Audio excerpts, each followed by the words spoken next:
প্রিয় লিসেনার্স, এখন যে ঘটনাটি আপনাদের সাথে শেয়ার করব, এই ঘটনাটি আমাদেরকে যিনি দিয়েছেন তার নাম আব্দুল্লাহ আল কাফি। ওনার বাড়ি ঢাকা জেলার সাভার উপজেলার হেমায়েতপুরে। ওনাদের যে গ্রাম, এই গ্রামের নাম হচ্ছে গান্ধাইল, আর ওনার নানির বাড়ি হচ্ছে ওনাদের পাশের গ্রামে। ওনার নানির যে বাড়ি, ওই গ্রামের নাম হচ্ছে কুড়ালিয়া। কুড়ালিয়া চকপাড়া নামক একটি মাদ্রাসায় রাসেল নামে একটি ছেলে লেখাপড়া করত। এই রাসেল ২৭ পারা কোরআনের হাফেজ হয়ে গিয়েছিলেন আলহামদুলিল্লাহ। আর কিছুদিন পরই তিনি হেফজ কমপ্লিট করবেন। আর হেফজ খানাগুলোতে একটা নিয়ম রয়েছে, সেটা হচ্ছে যারা হেফজ কমপ্লিট করে তাদেরকে যে স্বীকৃতি দেয়া হয়, এই স্বীকৃতি দেওয়ার একটা পদ্ধতি রয়েছে, সেটা হচ্ছে পাগড়ি মাথায় দেয়া। একটা অনুষ্ঠানের মাধ্যমে হাফেজ ছাত্রদের মাথায় পাগড়ি পরিয়ে দেওয়া হয়। কোনো ভালো আলেম বা তার উস্তাদের মাধ্যম দিয়েই, এই পাগড়ি পরানোর মাধ্যম দিয়েই তাদেরকে হাফেজ হিসাবে আনুষ্ঠানিকভাবে স্বীকৃতি দেওয়া হয়। এটা কওমি মাদ্রাসার একটি সংস্কৃতি। তো যেহেতু রাসেল ছেলেটা ২৭ পারা কোরআনে হাফেজ হয়ে গিয়েছিল, আর মাত্র ৩ পারা বাকি, মাদ্রাসায় একটি ছোটখাটো অনুষ্ঠান হবে।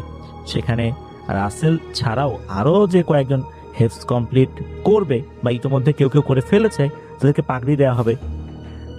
সমস্যা হলো কি, যে ছোটখাটো যে প্রোগ্রামটা করা হবে, মাদ্রাসার ফান্ডের টাকার ঘাটতি ছিল, যার কারণে হুজুররা পরামর্শ করলেন কি করা যায়। তো যারা হেফজ কমপ্লিট করে ফেলেছেন বা অল্প কয়েকদিনের মধ্যে করবেন, তাদের উদ্দেশ্যই তো এই প্রোগ্রামটার আয়োজন। তো যে টাকাগুলোর ঘাটতি আছে, আমরা আমাদের মতো করে কিছু টাকা তুলি, আর এই বাচ্চাদেরকেও বলি ওরা যদি পরিবার থেকে একটু সাপোর্ট দিতে পারে। কারণ কওমি মাদ্রাসাগুলো তো আমাদের আশেপাশে যারা সহৃদয়বান ব্যক্তি রয়েছেন, তাদের মাধ্যমেই তো পরিচালিত হয়ে থাকে অধিকাংশ ক্ষেত্রে। তো যেহেতু একটা প্রোগ্রাম হবে, বাইরের কিছু মেহমানরাও আসবেন, খরচাপাতির ব্যাপার তো আছে। তো ওই চিন্তা করেই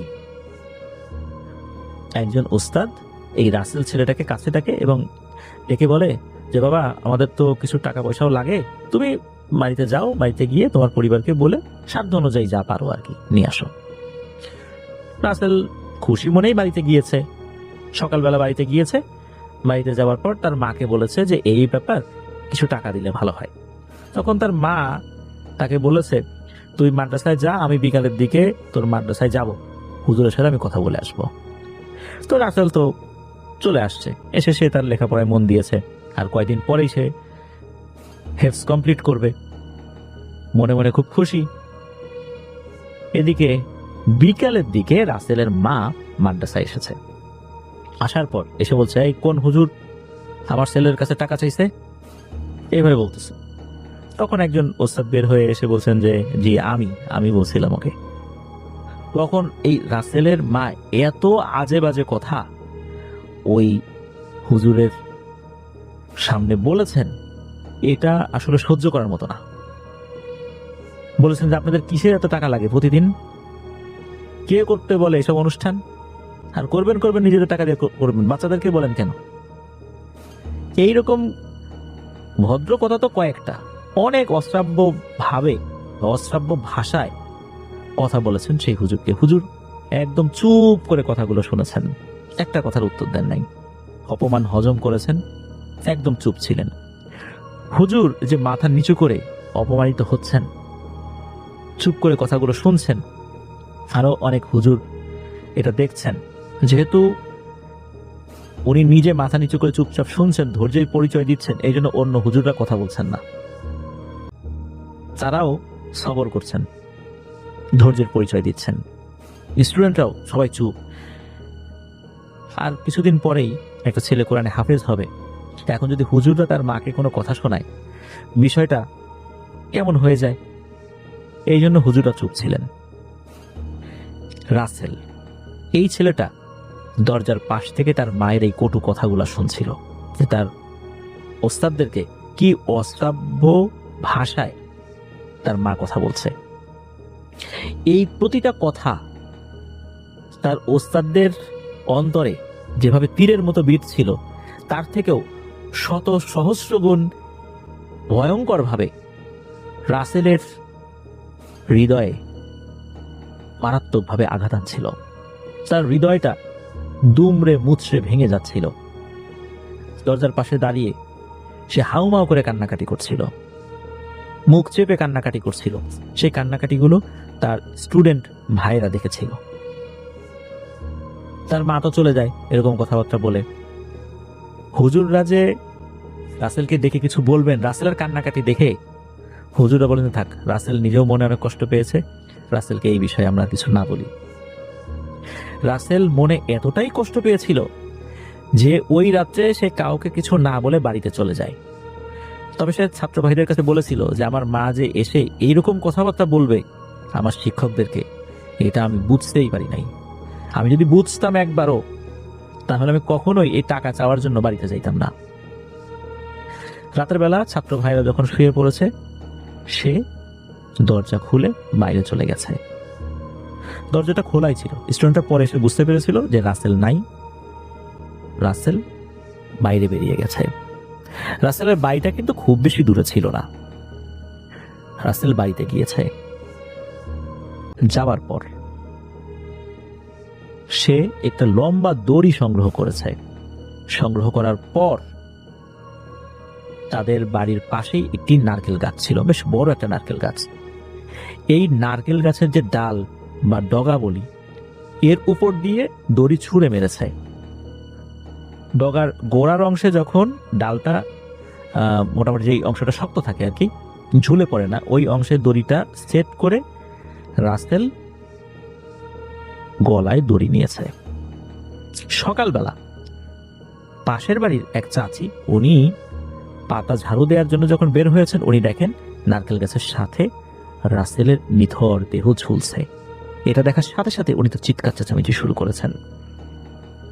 রাসেলের পরিবারের সদস্যরা চলে আসে, তার মা চলে আসে, কান্নাকাটি শুরু করে। তবে ওই সময় রাসেলের এই মৃত্যুর খবরটা থানা পুলিশকে জানানো হয়নি। কেননা রাসেল যে মনের দুঃখে আত্মহত্যা করেছে এটাই সবাই ধরে নিয়েছিল। আর একদম গ্রামের ভিতরে তো বিষয়টা আসলে জানার প্রয়োজনও বোধ করেনি। খুবই দ্রুততার সাথে রাসেলকে দাফন কাফন করিয়ে দেওয়া হয়। রাসেলের মা অনুশোচনায় ভুগতে থাকেন যে আমি এটা কি করলাম, এরকম একটা কাজ করে ফেললাম আমি। এদিকে রাসেলের যখন দাফন কাফন হয়ে গেল, রাসেলের পরিবার শোকে কাতর হয়ে আছে, তার মা বিলাপ করছে, নিজের এই কৃতকর্মের জন্য অনুশোচনা করছে। তখন ঘটে আর একটা ঘটনা।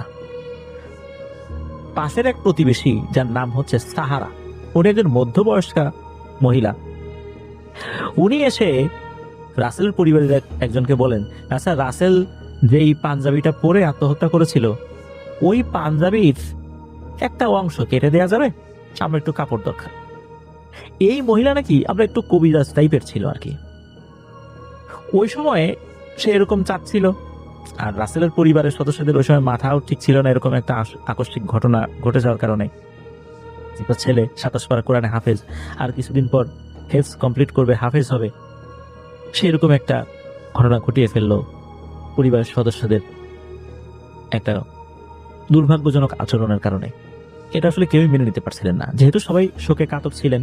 উনি গিয়েছেন, চাচ্ছেন, লোকজন যেহেতু শোকে কাতর, উনি কোনো না কোনো ভাবে, হয় কারো মাধ্যম দিয়ে হোক বা নিজেই হোক, রাসেলের ওই পাঞ্জাবির একটা অংশ কেটে নিয়ে চলে আসেন বাড়িতে। ওই রাত্রে উনি যখন ঘুমিয়ে আছেন, তখন ঘটে ভয়ঙ্কর একটি ঘটনা। তখন হঠাৎ করে নাকি বাইরের থেকে কান্নাকাটির আওয়াজ আসে, আর কেউ যেন উঠোনে দাঁড়িয়ে কান্নাকাটি করছে। এই কান্নাকাটির আওয়াজে এই যে সাহারা কাকি, তার ঘুম ভেঙে যায়। তিনি বলে, এই কে রে, কে কাঁদিস? তখন বাইরের থেকে উত্তর আসে, ও সাহারা কাকি, আমার খুব শীত করতেছে, আমার পাঞ্জাবির অংশটা দিয়ে দাও। তখন এই সাহারা কাকির যিনি স্বামী, ওনার ঘুম ভেঙেছে। উনি বলে, তুমি কার সাথে কথা বলো? তখন বলে যে, শোনো, বাইরে কে যেন কান্নাকাটি করতেছে।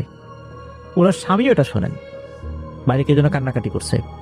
তখন ওনার স্বামী বলে, এই কে রে, বাইরে কে?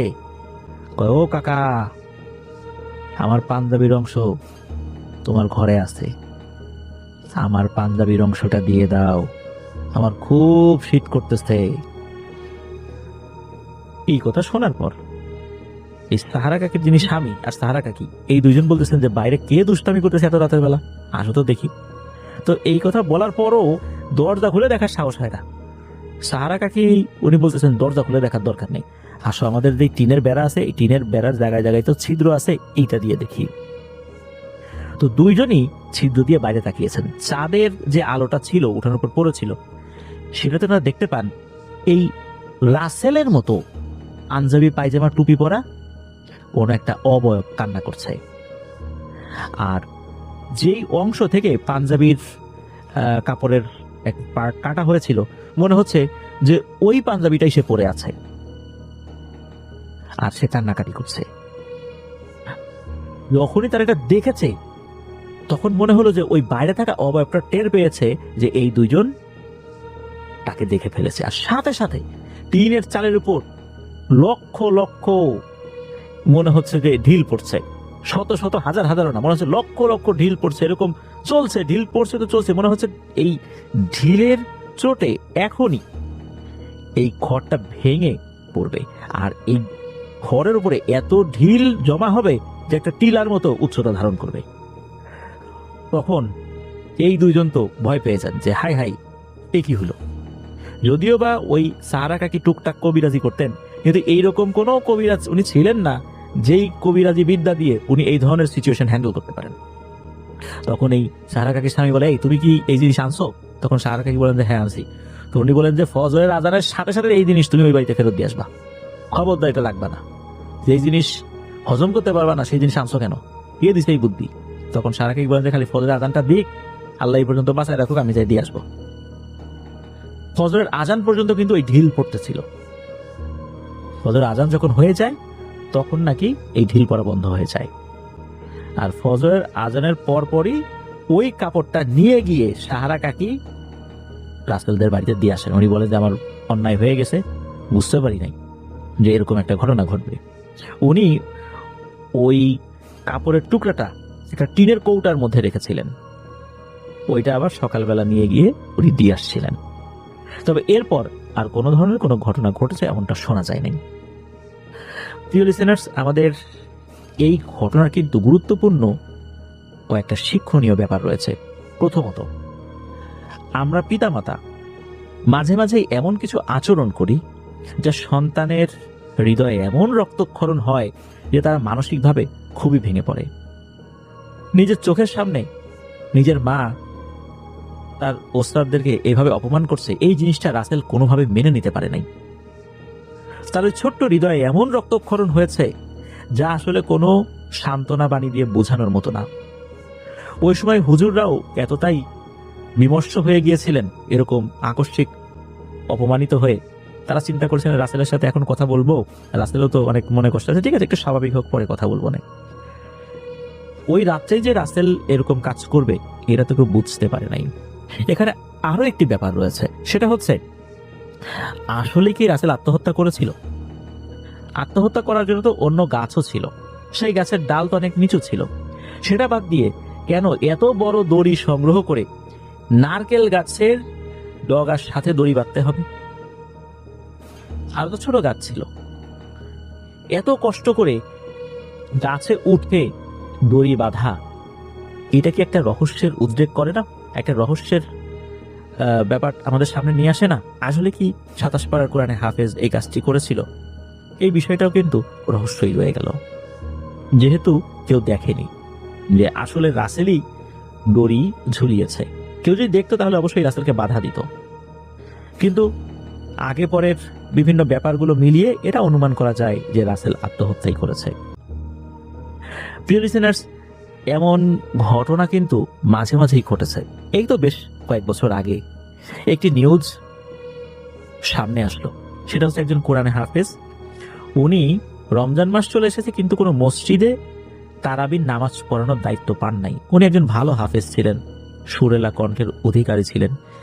যেহেতু উনি এই দায়িত্বটা পান নাই, এটা ওনার হৃদয়ে মারাত্মক রক্তক্ষরণ হয়েছিল। মানসিকভাবে এতটাই বিপর্যস্ত হয়ে পড়েছিলেন, ওই সময় শয়তান ধোঁকাটা দিয়েছিল, যার কারণে উনি আত্মহত্যা করেছিলেন। এছাড়া আমরা দেখেছি কিছু কিছু ভিডিও ক্লিপে যে একটু অল্প বয়স্ক বাচ্চা 7-8 বছর বয়স মাদ্রাসায় ফ্যানের সাথে কাপড়ের গিট দিয়ে সুইসাইড করলো। এই ভিডিওগুলো কিন্তু ফেসবুকে ভাইরাল হলো, এটা আমাদের সবার হৃদয় রক্তক্ষরণ করেছিল।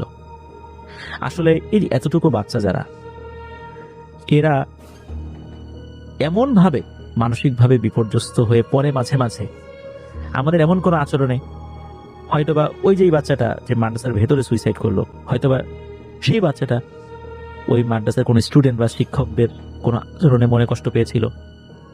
আবার রাসেলের বিষয় হলো তার উল্টোটা, সে তার মায়ের আচরণের কারণে কষ্ট পেল। তো এই সিচুয়েশনগুলোতে আমাদের দায়িত্ব হচ্ছে সেই বাচ্চাদেরকে কাউন্সেলিং করা, কাল বিলম্ব না করে কাউন্সেলিং করা, যাতে করে সে মানসিকভাবে শক্ত হতে পারে। তা না হলে শয়তান ধোঁকা দিয়ে ফেলবে, এরকম বড় ধরনের একটি কবিরা গুনাহ দিকে মানুষকে উৎসাহিত করবে। আর ওই সময় মানুষের মাথা তো ঠিক থাকে না, মানুষ মানসিকভাবে বিপর্যস্ত হয়ে পৃথিবীতে বেঁচে থাকার আগ্রহই হারিয়ে ফেলে। ওই সময়ে আমাদের আশেপাশের মানুষদের সাপোর্ট খুবই খুবই খুবই প্রয়োজন। আমরা যারা আশেপাশে যারা আছি তারা এই ধরনের মানুষদের প্রতি একটু খেয়াল রাখি, তাদেরকে মেন্টালি সাপোর্ট দিই। এই সাপোর্টটাই ওই সময় তাদের সবচেয়ে বেশি প্রয়োজন। আল্লাহ আমাদেরকে হেফাজত করুন, আল্লাহ আমাদেরকে বুঝার তৌফিক দান করুন। আল্লাহ এই ধরনের আত্মহত্যামূলক কাজ থেকে আমাদেরকে বিরত রাখুন। আমরা কেউ জানি না যে কখন আমাদের দ্বারা কি ঘটে যেতে পারে। আল্লাহ যদি আমাদের রহম না করেন, শয়তান আমাদেরকে যে কোনো সময় ধোঁকার মধ্যে ফেলে দিতে পারে। প্রিয় লিসেনার্স, এখন যার ঘটনাটা শেয়ার করব উনি একজন রেমিটেন্স যোদ্ধা ভাই। উনি ইটালিতে রয়েছেন। ওনার নাম মোহাম্মদ মিজানুর রহমান। ওনার বাড়ি মাদারীপুর জেলার সদর উপজেলার কুনিয়া ইউনিয়নের আদিত্যপুর গ্রামে। মূলত ঘটনাটি ঘটেছিল ওনার ছোট চাচার সাথে। ওনার বাবা, চাচা, ফুপু, এনারা 4 ভাই বোন। সবার বড় ওনার ফুপু, এরপরে ওনার বাবা, তারপর মেঝো কাকা, তারপর ছোট কাকা। তো ছোট কাকার নাম সেলিম। ওনাদের বাড়িটা স্থানীয়ভাবে খান বাড়ি নামে পরিচিত। ওনাদের একটা বিশাল বড় পুকুর রয়েছে স্থানীয়ভাবে সকলে, এবং ওনারাও সেটাকে বড় পুকুর বলে ডেকে থাকেন। বড় পুকুরের পাশেই একটি কবরস্থানও রয়েছে, বট গাছও রয়েছে। যে রাত্রে ঘটনাটি ঘটে ওই সময়টা ছিল শীতকাল, 2021 সালের জানুয়ারি মাসের 6 তারিখ। তবে ওই দিন কিন্তু আবার বৃষ্টি হয়েছিল। সাধারণত আমাদের দেশে শীতকালে খুব একটা বৃষ্টি হয় না, কিন্তু ওই দিন দিনের বেলা কিছুটা বৃষ্টি হয়েছিল। আর সারাদিন আকাশ মেঘলা ছিল, রাতের বেলাও ছিল, চাঁদ তো দেখা যাচ্ছিল না। কিছুটা বৃষ্টি হলে আবার এই সেলিম কাকা টর্চ লাইট আর ট্যাটা নিয়ে বেরিয়ে পড়তেন ওই বড় পুকুরের উদ্দেশ্যে মাছ ধরবেন বলে। ট্যাটা দিয়ে মাছ ধরার ওনার বেশ একটা হাত ছিল। উনি ওই দিন বলেও রেখেছিলেন যে উনি ট্যাটা দিয়ে মাছ ধরতে যাবেন। রাতের বেলা খাওয়া দাওয়া করেছেন। ওই সময় ওনার বয়স ছিল 35 বছর।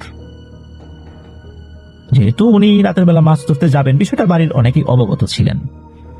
রাত 12টার পর কোনো একটা সময় এই সেলিম কাকা উনি চার্জার লাইট আর হাতে একটা ট্যাটা নিয়ে রওনা দিয়েছেন ওই বড় পুকুরের উদ্দেশ্যে। তার তো বাসার কাছেই ওই বড় পুকুর, চলেও গিয়েছেন।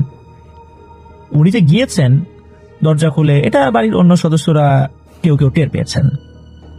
যাওয়ার বেশ খানিকক্ষণ পর হঠাৎ করে এই সেলিম কাকার প্রচন্ড জোরে এক চিৎকারের আওয়াজ শোনা যায়।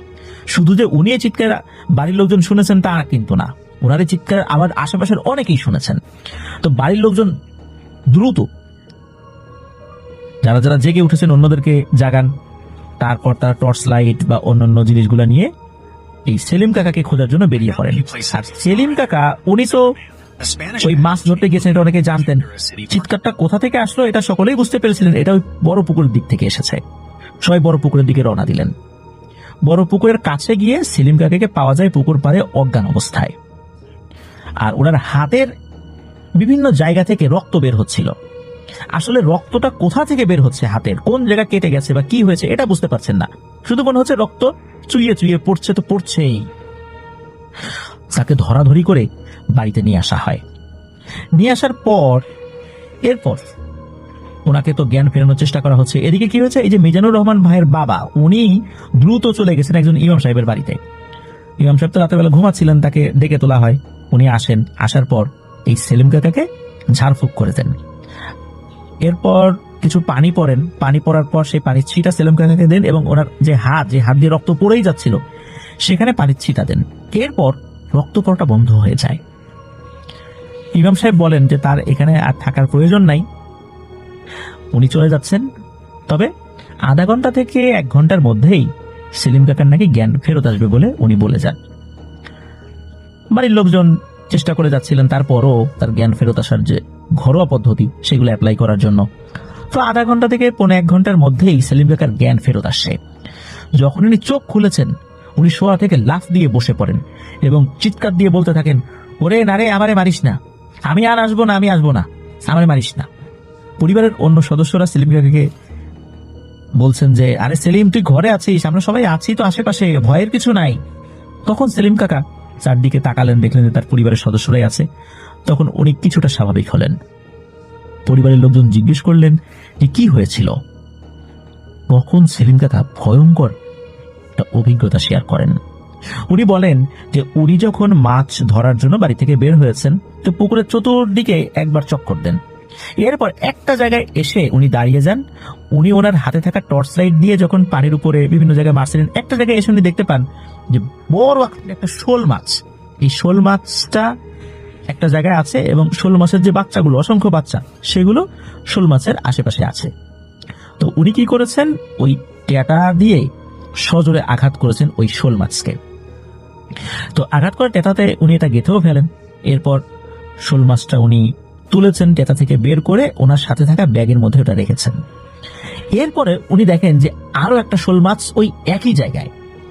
উনি চিন্তা করেছেন যে অনেক সময় 2 বা 1 জোড়া শোল মাছ থাকে, পুরুষ এবং মহিলা, ওই মা বাবা ওই বাচ্চাদেরকে নিয়ে ঘুরে বেড়ায়, হতে পারে যে ওইরকম শোল মাছ আরো একটা আসছে। কিন্তু উনি অদ্ভুতভাবে লক্ষ্য করলেন এই শোল মাছটার মধ্যে কোনো ভ্রুক্ষেপ নাই, সে চুপ করে আছে। এমনকি তার যেই ফুলকা পাখনা এগুলোরও কোনো নড়াচড়া নেই। সাধারণত মাছ যদি কোনো একটা নির্দিষ্ট জায়গায় পানির মধ্যে দাঁড়িয়ে থাকে বা নির্দিষ্ট একটা জায়গায় থাকে, দেখা যাচ্ছে যে তার শরীরের ভারসাম্য রক্ষা করার জন্য কিন্তু তার শরীরের বিভিন্ন অংশগুলো নাড়াচাড়া করতে হয়। কিন্তু না, মাছটা মনে হচ্ছে একদম জমে বরফ হয়ে গেছে, কোনো নড়াচড়া নাই। উনি কি করলেন, ওই মাছটাকেও তাক করলেন, মানে বর্ষা নিক্ষেপ করবেন ওইটাকে, এমন একটা অ্যাটেম্প নিয়েছেন। হঠাৎ করে উনি দেখতে পেলেন যে ওই মাছটা মনে হচ্ছে এবার কিছুটা অস্থির হয়ে গেছে। আর এরই মধ্যে ওনার কানে ভয়ঙ্কর একটা গোংরানির আওয়াজ আসছে ওনার পেছন দিক থেকে। উনি কি করেছেন, টর্চ লাইটটা পেছন দিকে ধরেছেন। এরপর উনি কিছুই দেখেন নাই, আবার সামনের দিকে টর্চ লাইটটা ধরেছেন ওই শোল মাছটার দিকে, কিন্তু দেখেন যে না, শোল মাছটা এখন নাই, ওই বাচ্চাগুলোও নাই। কয়েক সেকেন্ডের মধ্যেই এগুলো মিলিয়ে গেছে, কিন্তু গোংরানির আওয়াজ কিন্তু হয়ে যাচ্ছিল। উনি এরপর আবার যখন পেছন দিকে তাকিয়েছেন, তখন উনি দেখতে পান যে দূরে লাল 2 চোখ। এরই মধ্যে পাশে থাকা আর একটা ঝোপের মধ্যেও কিন্তু এক ধরনের খসখস শব্দ উনি আগে টের পেয়েছিলেন। উনি মনে করেছিলেন যে হয়তো বা কোনো কুকুর বা শিয়াল হবে, এরকম হামেশাই হয়, ওই ঝোপের মধ্যে থাকে। কিন্তু উনি যখন ভয়ঙ্কর 2 লাল চোখ দেখলেন, এটা দেখার পর উনি বেশ ভয় পেলেন। উনি চিন্তা করলেন এগুলো কোনো ভয়ঙ্কর জানোয়ারের চোখ কিনা। উনি কি করেছেন, উনার ওই চার্জার যে লাইটটা, এই লাইটটার আলো কিন্তু বাড়ানো কমানো যেত। উনি ওইটার আলোটা বাড়িয়েছেন, বাড়িয়ে যখন সামনের দিকে ভালো করে ধরেছেন, তখন ওনার জীবনের সবচাইতে ভয়ঙ্কর অভিজ্ঞতার মুখোমুখি হন। উনি দেখতে পান একটা ভয়ঙ্কর দানব আকৃতির অবয়ব, পুরো শরীর লোমে ঢাকা, মুখ বোঝা যাচ্ছে না, ভয়ঙ্কর 2 চোখ, যে চোখ 2 লাল টকটকে।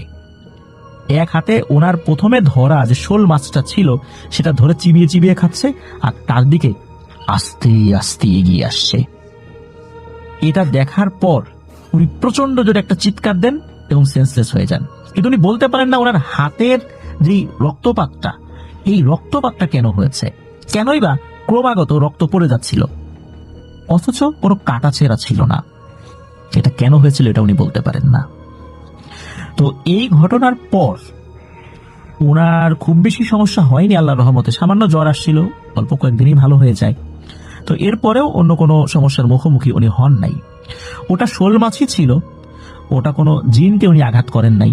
রাতের বেলা শোল মাছ বাচ্চাদেরকে নিয়ে ঘুরে বেড়ায়, এটা কিন্তু অনেক সময় দেখেছি আমরা।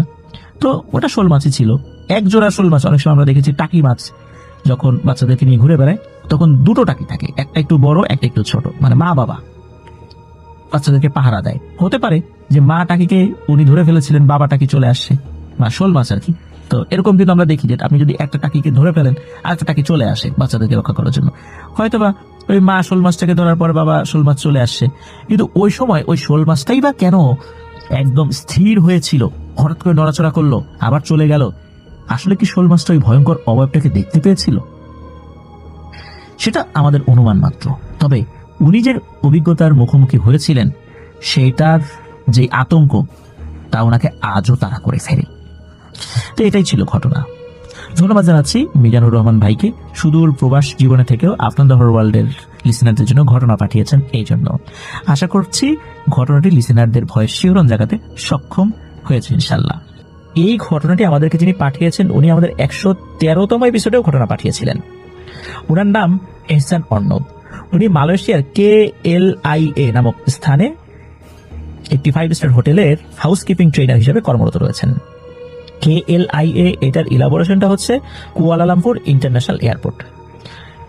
মূলত এটাকে অনেকে সংক্ষেপে কেলিয়া বলে, মানে যে যেভাবে উচ্চারণ করতে স্বাচ্ছন্দ্য বোধ করেন সেভাবে উচ্চারণ করেন আর কি।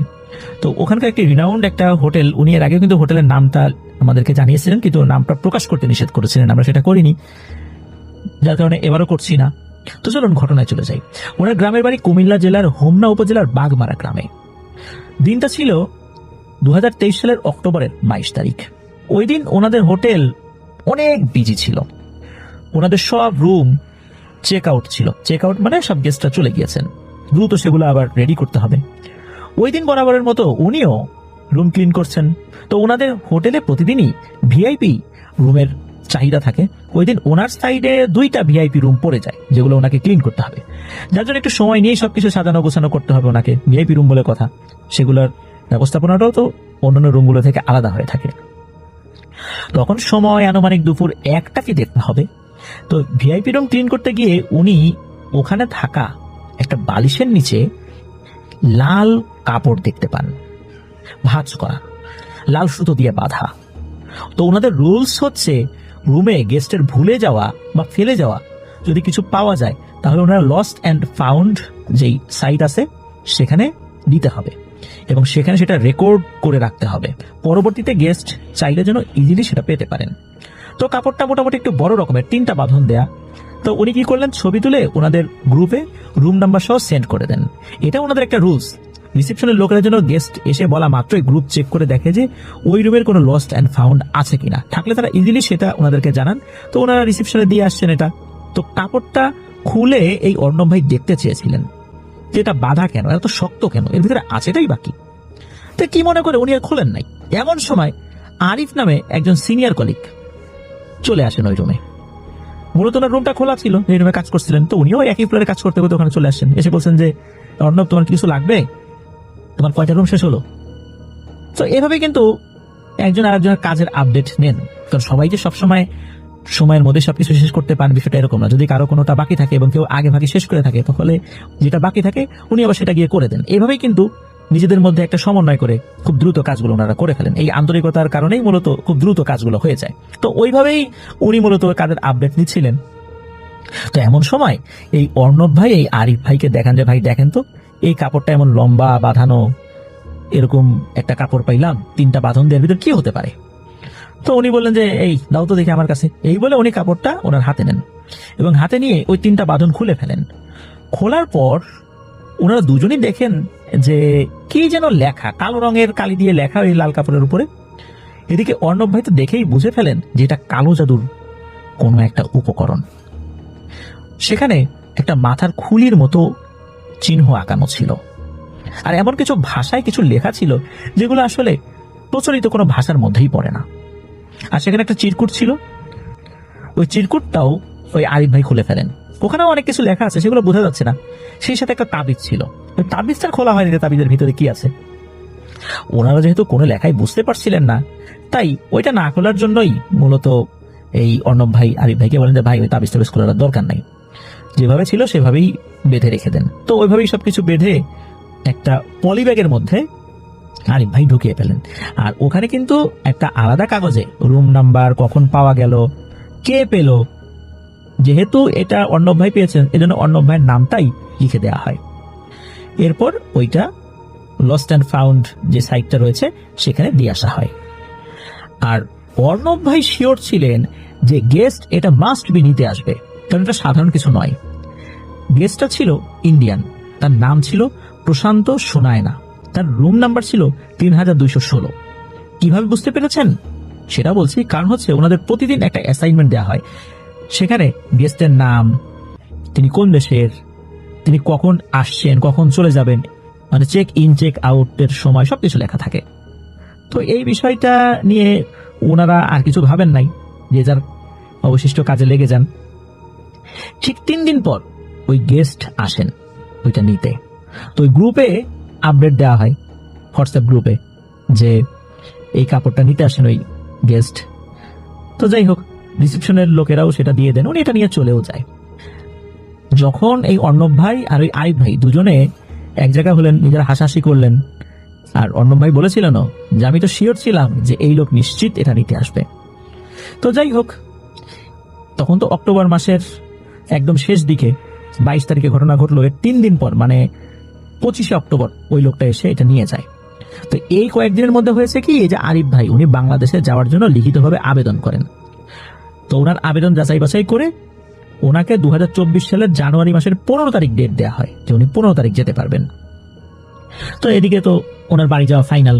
আগে ভাগে জানাতে হয়, মানে 2 মাস, মিনিমাম 2 মাস বা আরো বেশি সময় আগে জানালে ভালো, কারণ ছুটির একটা ব্যাপার আছে, সেখানে আরো অনেক স্টাফ রয়েছে, তারাও বাড়িতে যাবে। এই জন্য ছুটির এই ম্যানেজমেন্টটাও খুব ভালোভাবে করতে হয়, এই জন্য আগে থেকে জানাতে হয়। এখন কথা হলো যে এই যে যেই কাপড়টা আবার নিয়ে গেল, এর পরে কি হলো? এর পরেই ঘটে ভয়ঙ্কর ঘটনা। তো এই যে কাপড়টা নিয়ে যাওয়ার অল্প কয়েকদিন পরেই এই যে আরিফ ভাই উনি না আর রাত্রে ঘুমাতে পারেন না। উনি ঘুমালেই স্বপ্নে দেখেন কেউ তার বুকের মধ্যে এসে বসে আর তার দিকে বড় বড় চোখ তুলে তাকিয়ে থাকে, ভয়ঙ্কর ভাবে দাঁত বের করে হাসে, কিন্তু সেই হাসির কোনো শব্দ হয় না। আর সেই অবয়বের জিহ্বাটা এত বড় যে জিহ্বাটা বের করলে একদম পেট পর্যন্ত নেমে আসে, ঝুলতে থাকে, হাতির সুরের মতো বাঁকাতে থাকে। আর ওই অবয়বটা সবকিছু কালো, এমনকি জিহ্বাটাও কালো। আর জিহ্বাটা চকচক করে, মানে জিহ্বাটা একটু ভিজা থাকে, তো এই জন্য মনে হচ্ছে চকচক করছে। যখন ওই অবয়বটা বুকের উপর এসে বসে আরিফ ভাই, তখন না উনি আর নিঃশ্বাস নিতে পারেন না, নিঃশ্বাসটা আটকে আসে, একটা বোবাই ধরলে যেরকমটা হয় না ওই রকম। উনি শব্দও করতে পারেন না, শরীর নাড়াতেও পারেন না, এরকম একটা অবস্থা হয়ে যায়। এক রাতে পরপর 3 বারও নাকি এই ঘটনা ঘটেছে।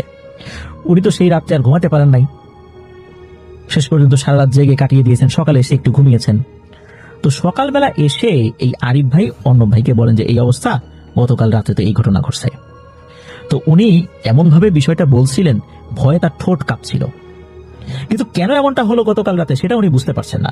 এদিকে অর্ণব ভাই ওনাকে শান্ত করে বললেন যে ভাই ওটা বোবাই ধরছিল তোমাকে, এটা নিয়ে ভাবনা চিন্তার দরকার নেই, এলোমেলো ভাবে শুয়েছিল তো এই জন্য হয়েছে, বেকায়দায় শুলে এরকম সমস্যা হয়, আবার পায়ের উপর পা তুলে ঘুমালো এরকমটা হয়, এরকম হয়, এটা ওনাদের একটা ধারণা। কিন্তু এই যে আরিফ ভাই অর্ণব ভাইয়ের কথা মানতে নারাজ, উনি বলছেন যে না আমি এভাবে ঘুমাই না, আমি ডান কাত হয়ে শুই, আর ডান কাত হয়ে না শুলে আমার ঘুমই আসে না। তবে হ্যাঁ, ঘুমের ঘরে মাঝে মাঝে সোজা হয়ে থাকি, সোজা হয়ে গেলে তো ঘুমের মধ্যে আর টের পাই না, তখন তো আর বোঝা যায় না। তো যাই হোক, ওই দিন অর্ণব ভাই ওনাকে খুব করে সান্ত্বনা দিলেন যেন উনি দোয়া দরুদ করে ঘুমান। ওই দিন রাতে ঠিক একইভাবে ওই অবয়বটা আবারও হাজির হয়, এইবার ওনাকে চেপে ধরে। ওই দিন রাত্রে উনি ঘুমাতে পারেন নাই, ওই দিন রাতে 2 বার এরকম হয়েছে, তাই উনি আর রাত্রে ঘুমান নাই। পরের দিন এসে একই রকম ভাবে অর্ণব ভাইকে আরিফ ভাই বলতে থাকেন। এদিকে আরিফ ভাই খুব চিন্তায় পড়ে গেলেন, দুজনেই ভাবতে লাগলেন যে কেন এরকমটা হচ্ছে। অর্ণব ভাই আরিফ ভাইকে বললেন যে ভাই ওই লাল কাপড়টা আপনি খুলেছেন, আমি যদিও বা হাত দিয়ে ধরেছি কিন্তু খুলেছেন আপনি, ওটা তো কালো জাদুর একটা উপকরণ ছিল, এই জন্যই কেমনটা হচ্ছে। তখন উনি শিওর হয়ে বলতে লাগলেন যে হ্যাঁ, ওইটা থেকেই মনে হয় এমনটা হচ্ছে, নাহলে হঠাৎ করে তো এমনটা হওয়ার কথা না। আমি তো এখানে অনেকদিন ধরে কাজ করছি, কখনো এরকম হয় নাই, আর আমার তো এই বোবায় ধরার সমস্যাও নাই। এদিকে অর্ণব ভাই যখন আরিফ ভাইয়ের কথা শুনলেন, অর্ণব ভাই ভয় পেতে শুরু করলেন যে আরে এই জিনিসটা তো আমি পাইছিলাম, আমি হাত দিয়ে বাইর করছিলাম, এরপরে তো আরিফ ভাইয়ের হাতে দিছি, উনি বাঁধন খুলছেন, এরপরে তো আমি ওটা হাত দিয়ে ধরি নাই, এখন আমি যেহেতু পাইছি আমার সাথে আবার এরকম হয় কিনা। এসব কথা চিন্তা করে এই অর্ণব ভাই ভাবছেন যে আমি এখন রাতে ঘুমাবো কিভাবে, না জানি রাতে ঘুমালে আমার সাথেই সমস্যা শুরু হয়। এই চিন্তা করে ওই দিন কাজে অনেক ব্যাঘাত হয়েছিল, কোনোভাবে কাজে উনি মনোনিবেশ করতে পারেন নাই। যাই হোক, ওই দিন রাতের ব্যাপারটা মোটামুটি ক্লিয়ার হয়ে যায় যে রাত্রে যখন ওই অবয়বটা আগের রূপে এসেই আরিফ ভাইকে আবারও চেপে ধরে। এবার উনি কোনো শ্বাস প্রশ্বাস নিতে পারছিলেন না, নিঃশ্বাস নিতে খুবই কষ্ট হচ্ছিল। তবে অন্যান্যবার তুলনায় নাকি ওই রাত্রে ওই অবয়বটা একটু বেশি আক্রমণাত্মক ছিল। ভয়ঙ্কর ওই জিহ্বাটা বের করে বারবার শরীরের বিভিন্ন জায়গায় টাচ করছে, আর চোখগুলো এমন টেনিস বলের মতো গোল সাদা চোখ, সেই চোখের মধ্যে ছোট্ট দুটো মণি রয়েছে। এই মণিগুলো ঘড়ির কাঁটার মতো চতুর্দিকে ঘুরতে থাকে, এইরকম আর কি। আর এভাবেই দ্রুত চোখগুলো বৃত্তাকারে ঘুরছিল। হঠাৎ করে নাকি ওই অবয়বটা কথা বলতে শুরু করে। এর আগে কিন্তু কোনো কথা বলে নাই। সে বলতে থাকে, তুই কেন খুললি এই মরণ বাঁধন, কেন খুললি বল। এইভাবে ওনাকে ধমকাচ্ছে আর ওনার গেঞ্জি ধরে উঠাচ্ছে আর নামাচ্ছে, উঠাচ্ছে আর নামাচ্ছে। মানে হচ্ছে উনি যেই বিছানায় শুয়েছিলেন ওই শোয়া অবস্থায় তাকে বসাচ্ছে, আবার ধাক্কা দিয়ে শুইয়ে দিচ্ছে, এইভাবে চলছে। এদিকে ওনার আর একজন কলিগ, তারও বেড ছিল ওই একই রুমে, ওই যে বিছানার উপর বারবার ধপাস ধপাস শব্দ হচ্ছে, বারবার ধাক্কা দিয়ে আবার শুইয়ে দিচ্ছে, ওই শব্দ শুনে ওনার ঘুম ভেঙে যায়। উনি দেখেন যে এই আরিফ ভাই একবার উঠে বসছে আবার শুয়ে পড়ছে, উঠে বসছে শুয়ে পড়ছে, কিন্তু মনে হচ্ছে যে উনি ওনার ইচ্ছাতে করছেন না। ডিম লাইটের আলো ছিল, সেটাতে উনি দেখতে পাচ্ছেন, তবে ওইখানে কোনো অবয়ব উনি দেখেন নাই। তো উনি কি করেছেন, ওনার বিছানা থেকে নেমে এসে আরিফ ভাইয়ের শরীরে হাত দিয়েছেন। যখনই হাত দিয়েছেন তখন আরিফ ভাই একদম শান্ত হয়ে যান। এরপর আরিফ ভাই চোখ খোলেন এবং দেখলেন যে ওনার রুমমেট, তার নাম হচ্ছে সজীব, এই সজীব ভাই ওনাকে ধরে আছেন। তো সজীব ভাইকে দেখে উনি তো চিৎকার করতে শুরু করেন। এরপর অন্যান্য রুমে যারা ছিলেন আর কি, তারাও ধরফর করে উঠে বসে, যারা কি হলো পাশের রুমে। মোটামুটি 1 ঘন্টার মতো সময় লেগেছিল ওনার স্থির হতে।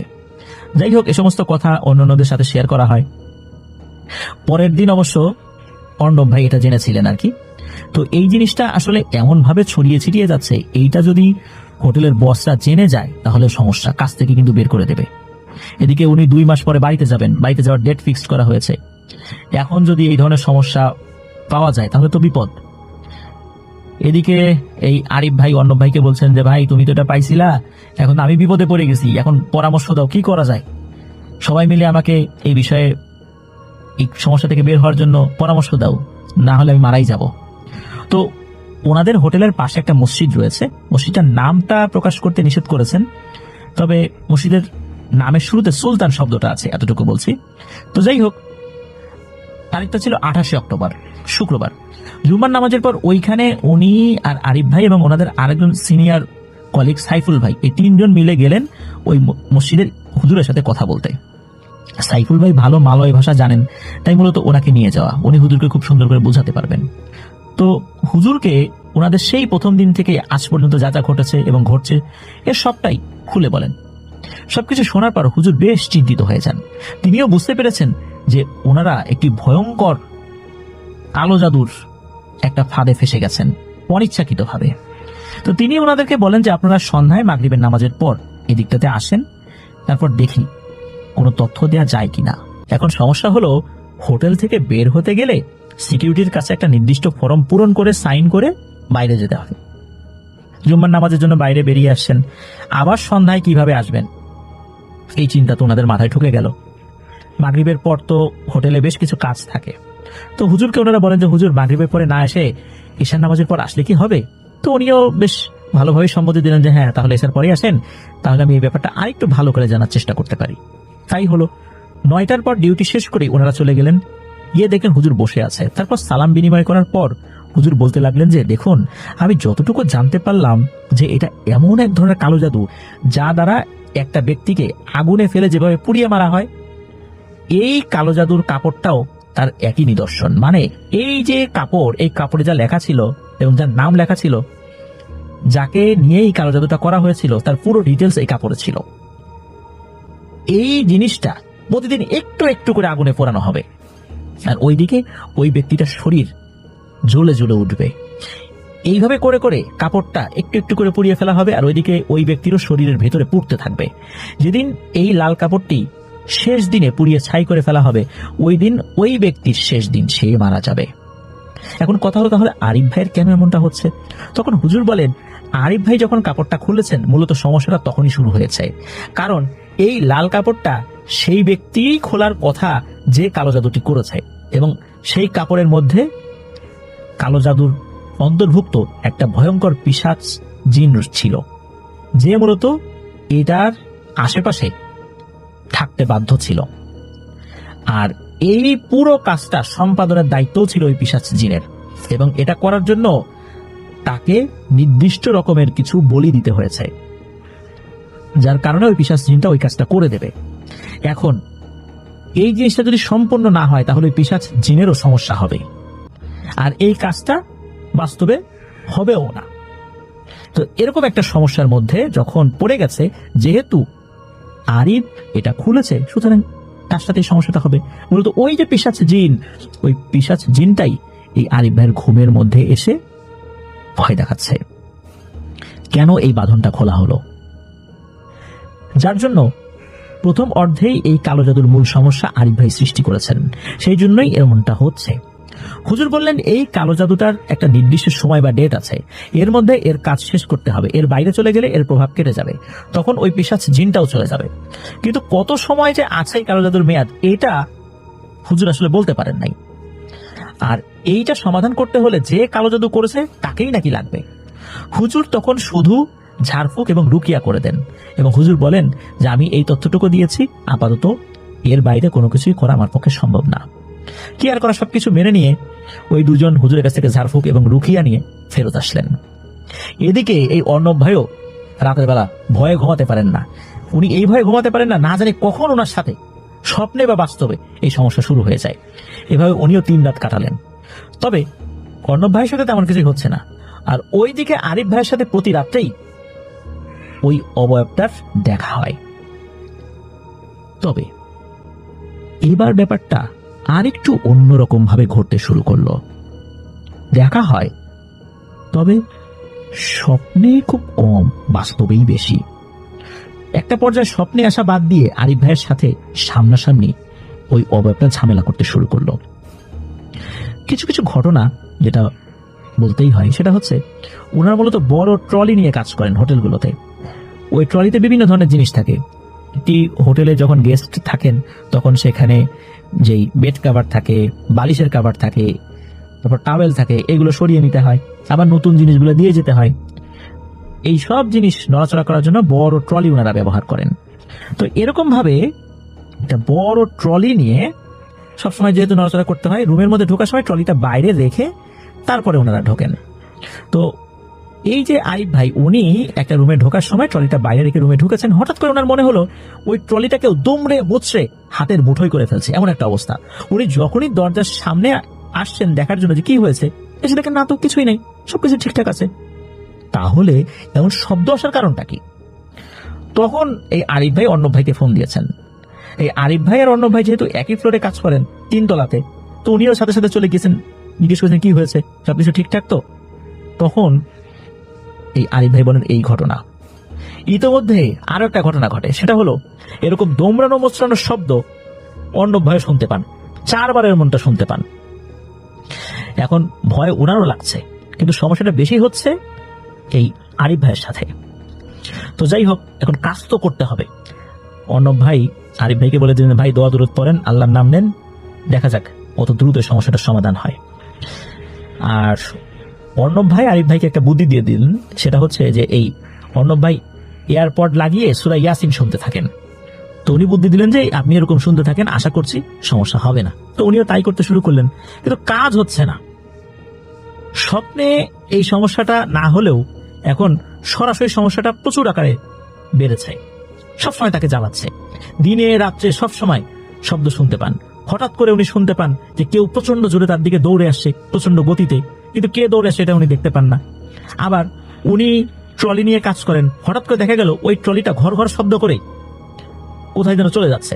উনি বাইরে এসে দেখেন ট্রলিটা একা একাই করিডোরের অন্য মাথায় গিয়ে দাঁড়িয়ে আছে। এত বড় একটা ভারী ট্রলি একা একা তো যাওয়ার কথা না, তাহলে কে নিয়ে গেল? এরকম ঘটনা কিন্তু ঘটেই যাচ্ছে। তো যাই হোক, এরকম প্রত্যেক দিন 3-4 বার ওনার সাথে এই সমস্যা চলছে। এইভাবে কেটে গেল আরো 12 থেকে 13 দিন।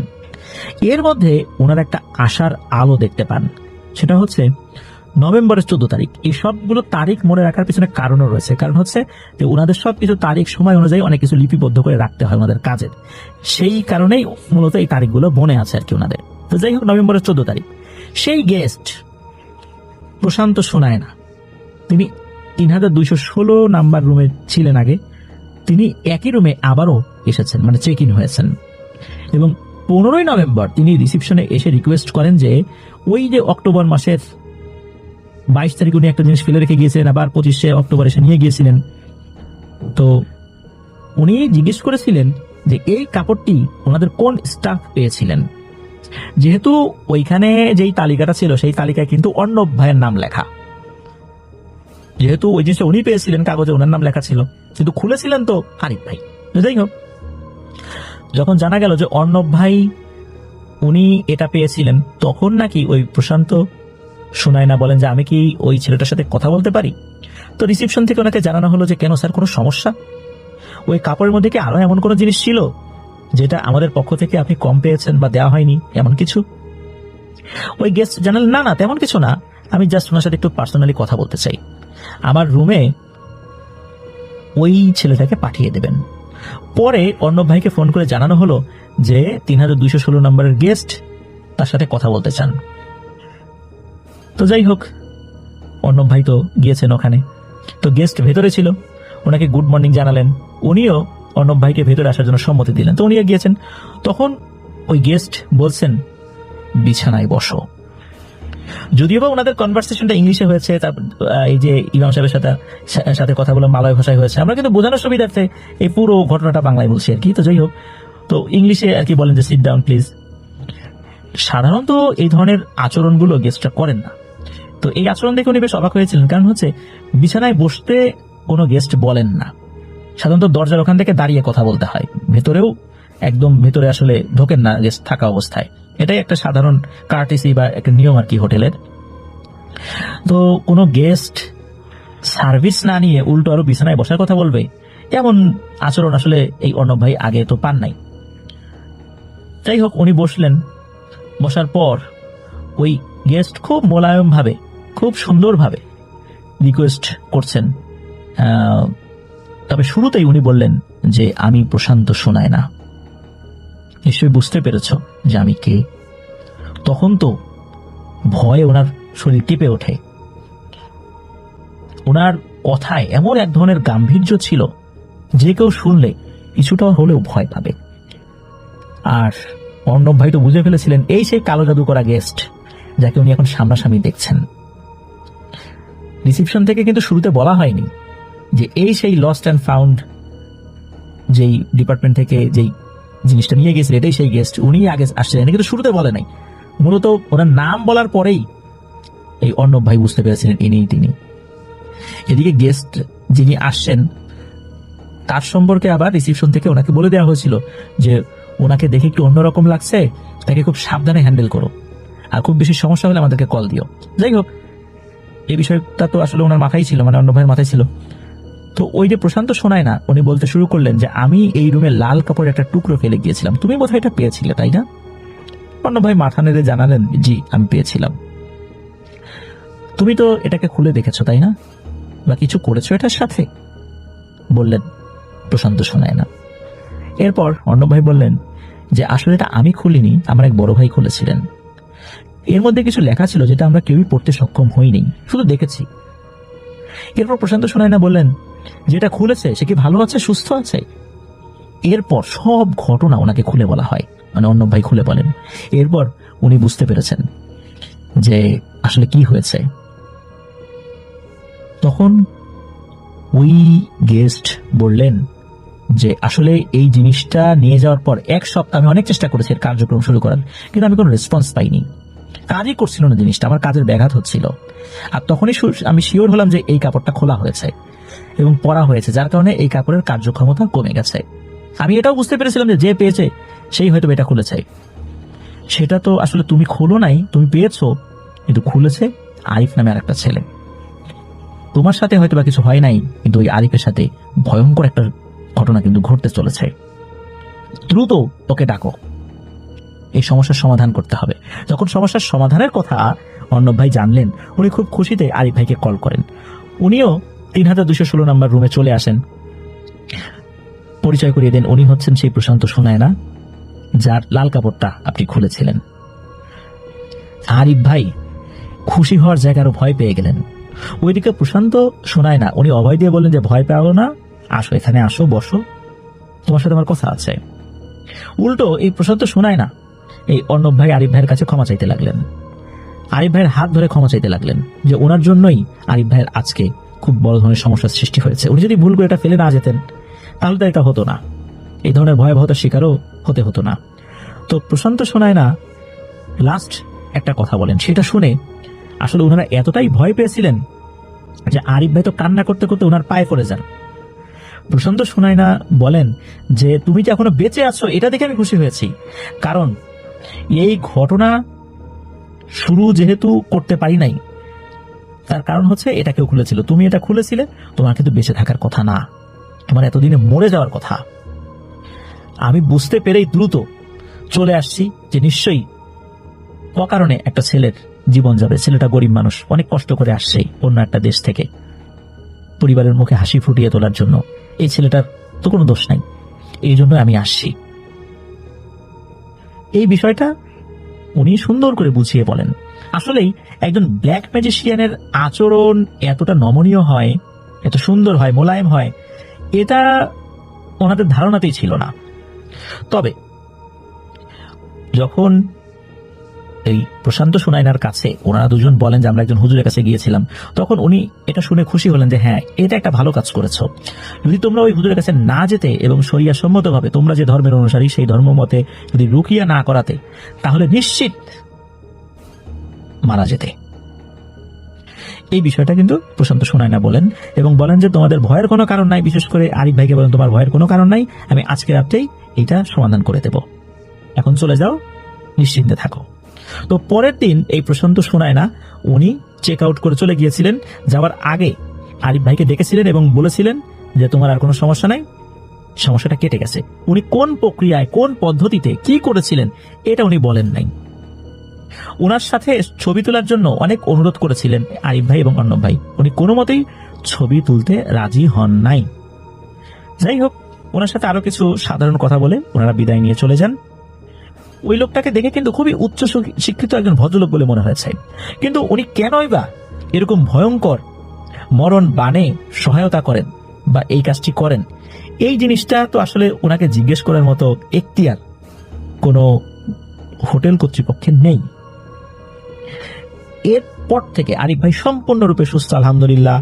উনি যথাসময়ে বাড়ি থেকে ঘুরেও আসছেন, এখনো উনি সেখানে কাজ করছেন, সম্পূর্ণরূপে সুস্থ আছেন। এটাই ছিল ঘটনা। প্রিয় লিসেনার্স, জাদুর উপকরণগুলো হাত দিয়ে ধরা এটাও কিন্তু একটা বিপজ্জনক জিনিস। এটা করার সময় অবশ্যই সতর্ক থাকতে হবে, হুট করে হাত দিয়ে ধরা যাবে না, তাহলে বিপদ হতে পারে।